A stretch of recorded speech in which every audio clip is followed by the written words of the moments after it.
தியாகம்னா என்ன என்பதை பல பேருக்கு பாடம் எடுக்கக்கூடிய ஒரு பாடசாலையாக, ஒரு பயிற்சி பட்டறையாக காசாவினுடைய யுத்தம் மாறி இருக்கிறது. இந்த சூழலில் தற்போது அரபுலகத்தில் மிகவும் பேசப்படக்கூடிய ஒருவராக, குறிப்பாக பாலஸ்தீன விவகாரத்தில் பேசப்படக்கூடிய ஒருவராக மாறி இருக்கக்கூடியவர் தான் மர்வான் பர்கௌத்தி அவர்கள். பாலஸ்தீனத்தினுடைய மண்டேலா என்று இவர் போற்றப்படுகிற அதே நேரம் 1983 அவர் விடுதலையானதுக்கு பிறகு பல்கலைக்கழகத்தில் ஏற்கனவே நம்ம சொன்ன மாதிரி சேர்ந்து பல பட்டங்களை பெற்றுக்கொள்ளுகிற அதே நேரம் 1985 4வது முறை கைது செய்யப்படுகிறார் மர்வான் பர்கௌத்தி. 50 நாட்கள் சிறையிலே வைக்கப்படுகிறார். இந்த காலகட்டம் தான் அவருடைய வாழ்க்கையில் அதிகமாக சிறையில சித்திரவதைக்கு உள்ளான காலகட்டமாக பார்க்கப்படுகிற அதே நேரம்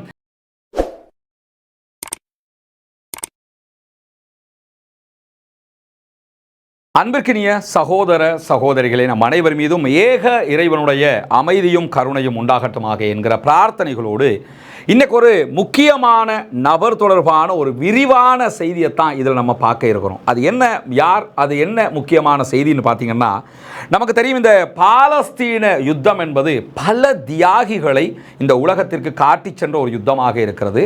அதே நேரத்தில் பல கல்விமான்களையும் இந்த உலகத்திற்கு அறிமுகப்படுத்தி இருக்கிறது. தியாகம்னா என்ன என்பதை பல பேருக்கு பாடம் எடுக்கக்கூடிய ஒரு பாடசாலையாக, ஒரு பயிற்சி பட்டறையாக காசாவினுடைய யுத்தம் மாறி இருக்கிறது. இந்த சூழலில் தற்போது அரபுலகத்தில் மிகவும் பேசப்படக்கூடிய ஒருவராக, குறிப்பாக பாலஸ்தீன விவகாரத்தில் பேசப்படக்கூடிய ஒருவராக மாறி இருக்கக்கூடியவர் தான் மர்வான் பர்கௌத்தி அவர்கள். யார் இந்த மர்வான் பர்கௌத்தி என்று பார்த்தீங்கன்னா, எனக்கு பின்னால் இருக்கக்கூடிய இந்த புகைப்படம் காசாவினுடைய ஒரு சுவரில் வரையப்பட்டிருக்கக்கூடிய ஒரு புகைப்படம். இவரை பொறுத்தவரையில் காசாவின் மண்டேலா என்று அழைக்கப்படுவார். நெல்சன் மண்டேலா எப்படி சவுத் ஆப்பிரிக்காவினுடைய மக்களுக்காக போராடினாரோ, கருப்பின மக்களுக்காக போராடினாரோ, அதே அளவுக்கு காசா மக்களுக்காக, பாலஸ்தீன மக்களுக்காக குரல் கொடுத்த பாலஸ்தீனத்தின் மண்டேலாவாக பார்க்கப்படக்கூடியவர் தான் மர்வான் பர்கௌத்தி அவர்கள். கிட்டத்தட்ட 20 ஆண்டுகளுக்கு மேலாக இஸ்ரேலுடைய சிறையிலே இருக்கிறார். நீங்கள் பார்க்கிற இந்த புகைப்படத்தில் இருக்கக்கூடிய உருவத்தில் இப்பொழுது அவர் இல்லை. மெலிந்த உடல்களோடு ரொம்ப சித்திரவதைகளுக்கு உள்ளாக்கப்பட்டவராக தற்போதும் சிறையிலே வாடிக்கொண்டிருக்கக்கூடிய நேரத்தில் தான் கடந்த வாரம் பென் கிவிர், இஸ்ரேலுடைய அமைச்சர், சிறைச்சாலைக்கு நேரடியாக சென்று அவரை மிரட்டுகிற, அவரை அதட்டுகிற, அவர் மீது கெட்ட கெட்ட வார்த்தைகளை பேசுகிற வீடியோவை தன்னுடைய எக்ஸ் பக்கத்தில் வெளியிட்டிருந்தார். பாலஸ்தீன மக்கள் கண்ட்ரோல் ஆகணும், உங்கள் படைகள் எல்லாம் சரண்டர் ஆகணும், இல்லைனா தொலைச்சு போடுவோம் பார்த்துக்க என்கிற விதமாக அவர் போய் சிறையில் இருக்கக்கூடிய மர்வான் பர்கௌத்தியோட பேசினார். இதில் என்ன முதல்ல என்ன புரியணும்னு கேட்டால், மர்வான் பர்கௌத்தி அவர்களுக்கும் இப்பொழுது நடக்கக்கூடிய சண்டைக்கும் எந்த தொடர்பும் இல்லை. இப்பொழுது நடக்கக்கூடிய இந்த யுத்தத்தில் மர்வான் பர்கௌத்திக்கு எந்த பங்களிப்பும் கிடையாது. 20 வருஷமாக அவர் சிறையில் இருக்கிறாரு. அவருக்கு இங்கே என்ன நடக்குதுங்கிற எந்த தகவல்களும் தெரியாது. இவரோட ஆலோசனை பண்ணியோ இவர்கிட்ட கேட்டோ அந்த தாக்குதல்கள் நடைபெறவில்லை. ஆனால் உண்மையிலே மர்வான் பர்கௌத்தி அவர்கள் வெளியில் இருந்தால், சிறையில் இல்லாமல் இருந்திருந்தால், பாலஸ்தீனத்தின் மிக முக்கியமான தளபதியாக அவர்தான் இருப்பார். ஏன்னா இவர் யஹியா சின்வாருக்கு சீனியரு, அதே மாதிரி சிறையிலையும் அவர் சீனியரு, இஸ்மாயில் ஹனியா அவர்களுக்கு சீனியர். அதை தாண்டி இவருடைய வார்ப்பு எப்படி இருக்குன்னு சொன்னால், ஷேக் அகமது யாசின், ஷேக் ரந்திசி, அதை தொடர்ந்து யாசர் அரஃபாத்தோடு இணைந்து செயல்பட்ட ஒருவர் தான் மர்வான் பர்கௌத்தி. உண்மையிலேயே பாலஸ்தீன அதிகார சபையினுடைய ஆட்சி பீடத்தில் இருக்கக்கூடியவராக மர்வான் பர்கௌத்தி தான் இருக்க வேண்டும். ஆனால் இப்பொழுது இருக்கக்கூடிய மஹ்மூத் அப்பாஸ் என்கிறவனுடைய சுயநலம், அதை தாண்டி அவனுடைய நயவஞ்சகத்தனம் காரணமாக, காட்டி கொடுப்பு காரணமாக இவர் சிறையிலே இருக்கிறார். அவர் பதவியை அனுபவித்துக் கொண்டிருக்கிறார். ஒரு போராளியினுடைய வாழ்க்கை தான் மர்வான் பர்கௌத்தியினுடைய வாழ்க்கை. அவருடைய வாழ்க்கையை நீங்கள் பார்த்தீங்கன்னா, அவர் தன்னுடைய வாழ்க்கையை எப்படி ஆரம்பித்திருக்கிறார், எப்படி கடத்தி இருக்கிறார் என்பது ரொம்ப ஒரு கேட்பதற்கே தாங்க முடியாத ஒரு வலிமிகுந்த வாழ்க்கையாக அவருடைய வாழ்க்கை பயணம் அமைந்திருப்பதை நம்ம பார்க்க முடியும். 15 வயதுகளில் யாசர் அரஃபாத்தினுடைய ஃபத்தாஹ் இயக்கத்தில் இணைகிறவர். 17 வயதுகளில் உறுப்பினராக சேர்ந்து கொள்கிறார். உறுப்பினராக சேர்ந்து கொள்கிறவர் தன்னுடைய இயக்க பணியை முழுவதுமாக முன்னெடுத்தது மட்டுமல்லாமல் இடையிலே தன்னுடைய கல்வி பணியையும் முன்னெடுத்திருக்கிறார். கைது செய்யப்படுகிற நேரத்தில் பாலஸ்தீன விடுதலை அமைப்பினுடைய தலைவராக செயல்பட்ட மர்வான் பர்கௌத்தி அவங்க 1987 வருடம் முதலாவது இன்திஃபாலாவில் பங்கேற்கிறார். முதலாவது இன்திஃபாலாவுக்கு பிறகு 2000ஆம் ஆண்டில் இரண்டாவது இன்திஃபாலாவினுடைய மிக முக்கியமான நபர்களில் ஒருவராக அறியப்பட்ட மர்வான் பர்கவுத்தி அவர்கள் அப்பொழுது கைது செய்யப்படுகிறார். அதற்கு முன்பதாகவும் பலவிடுத்தம் கைது செய்யப்பட்டது மட்டுமல்லாமல் இஸ்ரேலுடைய படுகொலை முயற்சிகளிலிருந்து பலமுறை உயிர் தப்பி இருக்கிறார். 5 ஆயுள் தண்டனைகள் அவர் மீது விதிக்கப்பட்டிருக்கிறது இஸ்ரேலிய ஆக்கிரமிப்பு இராணுவத்தினுடைய அரசாங்கத்தின் நீதிமன்றத்தினால். இந்த நிலையில தான் அபு அல் கஸ்ஸாம் என்கிற புனை பெயரில் அறியப்படக்கூடிய மர்வான் பர்கவுத்தி அவங்க 1959 ஜூன் மாதம் 6ஆம் தேதி ரமல்லாவில் பிறக்கிறார். ரமல்லா ஜெருசலத்தோடு ஒட்டி இருக்கக்கூடிய ஒரு பகுதி, வெஸ்ட் பேங்க்ல இருக்கக்கூடிய பகுதி. அங்கதான் அவர் பிறக்கிறாரு. ஒரு வழக்கறிஞராக சட்டத்தரணியாக செயல்பட்டு வருகிற ஃபத்வா பர்கவுத்தி அவங்கள தான் இவர் திருமணம் முடிக்கிறார். இவருடைய மனைவி ஃபத்வா அவர்கள், அவர் ஒரு சட்டத்தரணியும் கூட. தனது கணவர் கைது செய்யப்பட்டதற்கு பிறகு கணவர் பற்றிய செய்திகளை சர்வதேசத்திற்கு எடுத்து சென்றவரும் இதே ஃபத்வா பர்கவுத்தி அவங்க தான். தன்னுடைய கணவர் கைது செய்யப்பட்டாலும் தன்னுடைய சட்டத்திறனை முன்வைத்து அதனூடாக சர்வதேச மன்றத்தில் தன்னுடைய கணவருக்கான நீதிகளை பலமுறை அவர் கேட்டிருக்கிறார். மர்வான் பர்கவுத்தி என்றால் யார் என்பதை சர்வதேச அரங்கிலே வாதித்திருக்கிறார். இந்த நிலையில் இவருடைய கல்வி பயணம் என்பது மிக முக்கியமானது. ஏன்னா இதை படிக்கும்போது ஒரு விஷயம் எனக்கு தோணியது என்னன்னா, அது எப்படி சிறை வைக்கப்பட்டிருக்கிறார், 5 ஆயுள் தண்டனைகள் அவருக்கு மீது விதிக்கப்பட்டிருக்கிறது.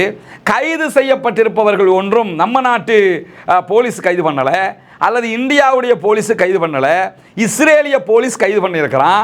அதுவும் பாலஸ்தீனத்தை சேர்ந்த ஒருவரை கைது பண்ணியிருக்கிறான்.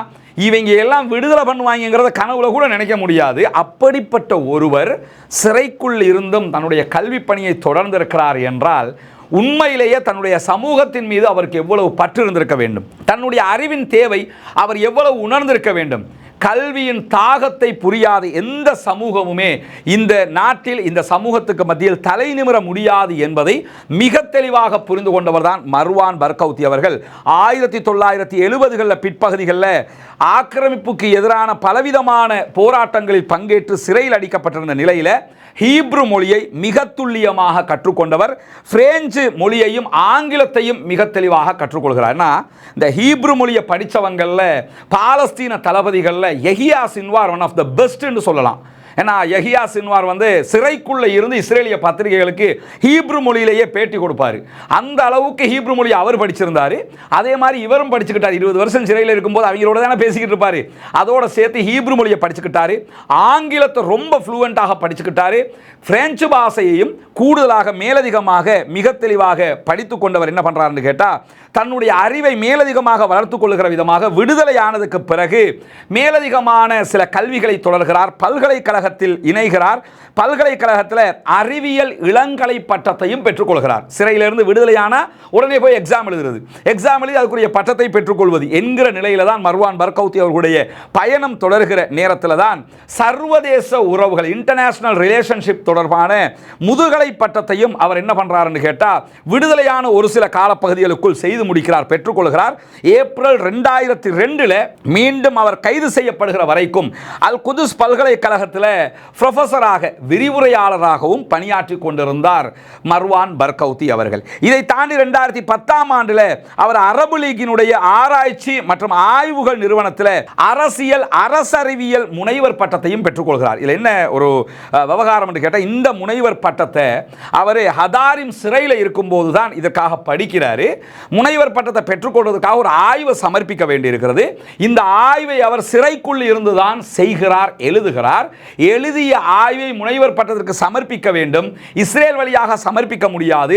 தன்னுடைய வழக்கறிஞர் பார்க்க வருகிற போதுதான் கொடுக்க வேண்டும். வழக்கறிஞர் பார்வையிட வருகிற போது கூட கிட்டத்தட்ட 1 ஆண்டுகளுக்கு மேலாக இதை கொடுக்க முடியாமல், அவர் எடுத்துக்கிட்டு போகல கண்டீங்கன்னா படிச்சிருவாங்க, எப்படி இதை கொடுத்து அனுப்புறதுன்னு ரொம்ப சூட்சுமமாக ரகசியமாக தன்னுடைய சட்டத்தரணி மூலமாக தன்னுடைய முனைவர் பட்டத்திற்கான ஆய்வறிக்கையை சமர்ப்பித்து சிறையில் இருக்கும் போதே இந்த முனைவர் பட்டத்திற்குரிய அனைத்து காரியங்களையும் செய்து முடித்தார் மர்வான் பர்கவுத்தி அவர்கள். இவருடைய கருத்தியல் நோக்கம் என்பது கொஞ்சம் வித்தியாசமானது, தெளிவானதும் கூட. குறிப்பாக பேச்சுவார்த்தைகள், சமாதான ஒப்பந்தங்களுடைய விதிமுறைகள் பிரகாரம்தான் அடிப்படையான பேச்சுவார்த்தைகளை அமையப்பெற வேண்டும்.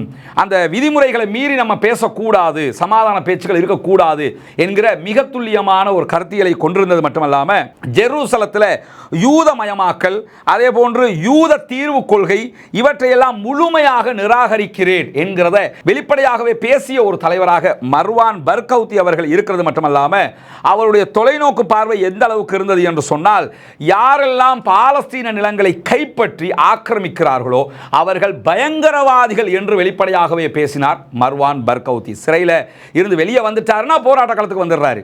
இவ்வளவு தெளிவாக இஸ்ரேலுக்கு எதிராக பேசியது மட்டுமல்லாம இதை எதிர்த்து போராட்டங்கள் செய்ததோடு அங்க இருக்கக்கூடிய அனைத்து குழுக்களையும் இணைக்கிற வல்லமை படைத்த, இணைக்கிற ஆளுமை படைத்த ஒருவராக மர்வான் பர்கௌத்தி அவர்கள் இருந்திருக்கிறார் என்பதையும் அவருடைய வரலாற்றில் பார்க்க முடியும். அல் ஜசீரா ஒரு விரிவான ஆக்கமாக மர்வான் பர்கௌத்தி அவர்களுடைய வரலாற்றை தொகுத்திருக்கிறார்கள். 1967களுடைய பாலஸ்தீன எல்லையை கொண்ட பகுதிகள் தான் பாலஸ்தீனமாக அங்கீகரிக்கப்பட வேண்டும், இதிலே சமரசம் செய்கிற யாராக இருந்தாலும் அவர்கள் துரோகிகளாக இருப்பார்கள் என்பதை வெளிப்படையாக பேசியவர் தான் மர்வான் பர்கௌத்தி அவர்கள். இன்னைக்கும் அரபு நாடுகள் உள்ளிட்ட எல்லோருமே சொல்லுகிற ஒரு காமனான விஷயம் என்னன்னா, பாலஸ்தீனத்தை ஒரு தனி நாடாக அங்கீகரிக்கிறதா இருந்தால் 1967களில் எது பாலஸ்தீனமாக இருந்ததோ அந்த பாலஸ்தீனத்தை தான் நாம் பாலஸ்தீனமாக அங்கீகரிக்க வேண்டும் என்கிறார்கள். இதிலே மிக தெளிவாக இருந்தவர் தான் மர்வான் பர்கௌத்தி. சொல்ல போனால் இப்படியான ஒரு கருத்தியலை அதிகமாக கொண்டு போய் சேர்த்தவரும் அவராகத்தான் அறியப்படுகிற நேரத்தில் தான் இவர் பல தடவைகள் கைது செய்யப்படுகிறார். ஏற்கனவே நம்ம சொன்ன மாதிரி 15 வயதுகளில் ஃபத்தாஹில் சேர்ந்தவர் 17 வயதுகளில் இயக்கத்தின் உறுப்பினராக மாறுகிறார். 1976 17 வயதிலேயே அவர் முதலாவதாக கைது செய்யப்படுகிறார். பின்னர் 1978ஆம் ஆண்டு அவர் இதற்கு இடையில் விடுதலை செய்யப்பட்டு விட்டு 1978 மீண்டும் இரண்டாவது முறை கைது செய்யப்படுகிறார். மீண்டும் விடுதலை செய்யப்படுகிறார். 1983ஆம் ஆண்டு முற்பகுதிகளில் விடுதலை செய்யப்படுகிறவர் மீண்டும் சிறிது நாட்களுக்கு பிறகு கைது செய்யப்படுகிறார். இப்படி 17 வயதுகளிலிருந்து 20 வயதுகளுக்குள்ளாகவே 4 தடவை கைது விடுதலை என்கிற நிலையை எட்டுகிறார் மர்வான் பர்கௌத்தி.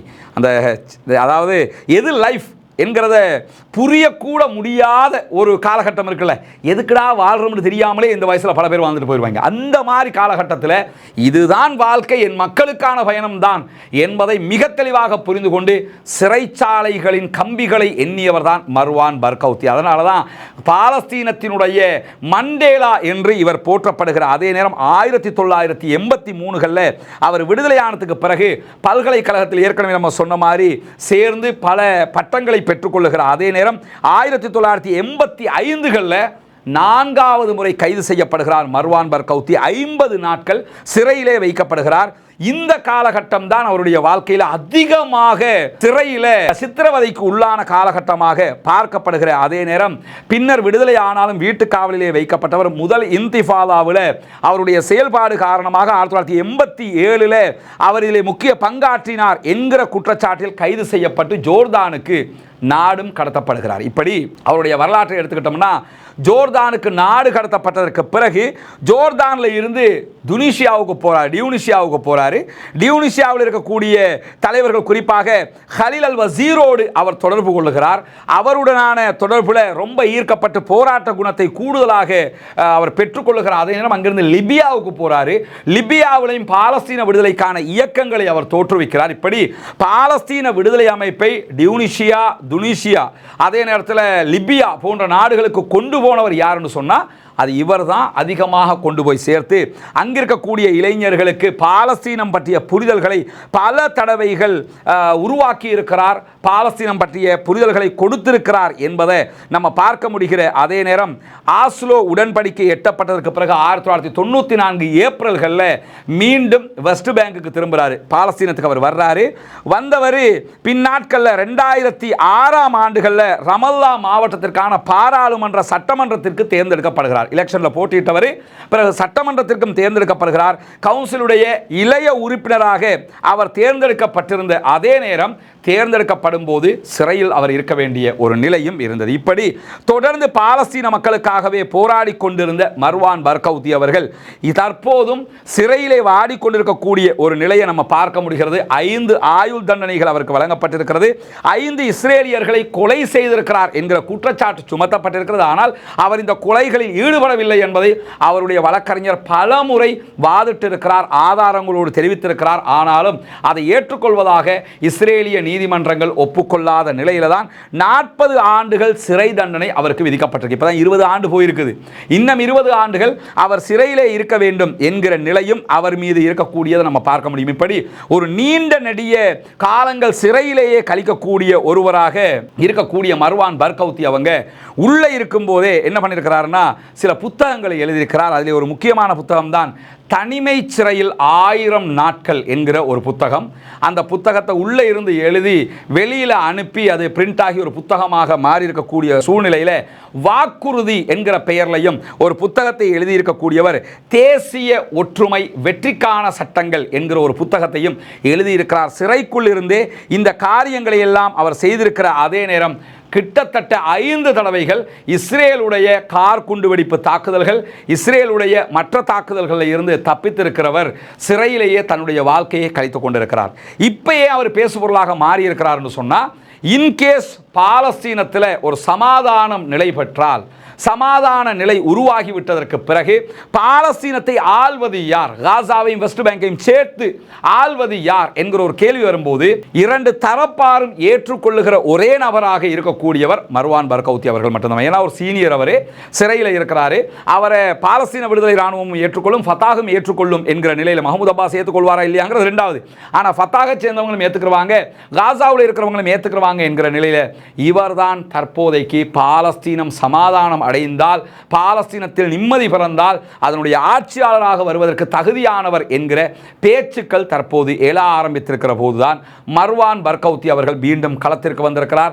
பாலஸ்தீன மக்களுக்கான ஒரு மண்டேலாவாக செயல்படக்கூடியவராக அறியப்படக்கூடிய மர்வான் பர்கவுத்தி அவர்கள் விரைவில் சிறையிலிருந்து வெளியே வர வேண்டும்.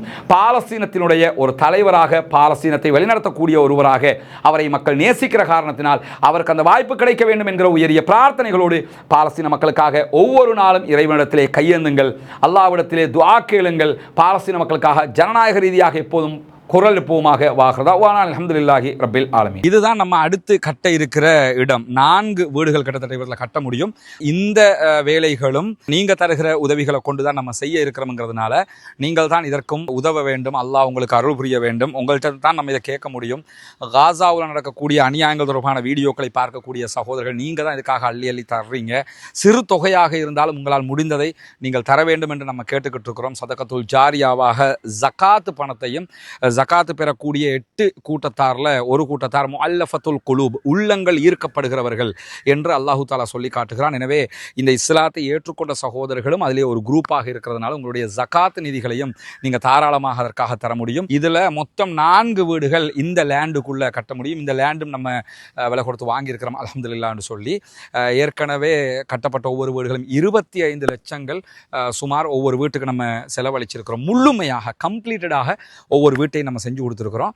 அதே மாதிரி தான் இந்த இடத்துல 4 வீடுகள் கட்ட வேண்டி இருக்கிறது. எனவே இந்த வீட்டுக்கான உதவி ஒத்தாசைகளையும் வாரி வழங்குமாறு அன்பாக கேட்டுக்கொள்கிறோம். உங்களிடத்தில் மட்டும்தான் நாங்கள் கேட்டு வர முடியும். எனவே இந்த வீடியோக்களை பார்க்கிற சகோதரர்கள் இதற்கான உதவிகளை வாரி வழங்குங்கள். முன்னால் தெரிகிற நம்முடைய வங்கி கணக்கிலக்கத்திற்கு நீங்கள் உங்களால் முடிந்த உதவித்தொகைகளை அனுப்பித்தர முடியும். அதே நேரத்தில் வெளிநாடுகளிலிருந்து பணம் அனுப்ப முடியாது இந்த அக்கௌண்ட்டுக்கு என்று சொல்லக்கூடியவங்க முன்னால் தெரிகிற என்னுடைய வாட்ஸ்அப் மற்றும் தொலைபேசி இலக்கத்தை தொடர்பு கொள்ளுங்கள். உங்களுக்கு அதற்குரிய வழிகாட்டுதல்களையும் நம்ம தருவதற்கு தயாராக இருக்கிறோம். வல்ல இறைவன் நம்முடைய அனைத்து பணிகளையும் புரிந்து கொள்ள வேண்டும். அந்த மக்கள் மகிழ்ச்சியாக அதை ஏற்றுக்கொண்ட காட்சிகளை நீங்கள் பார்த்துருப்பீங்க.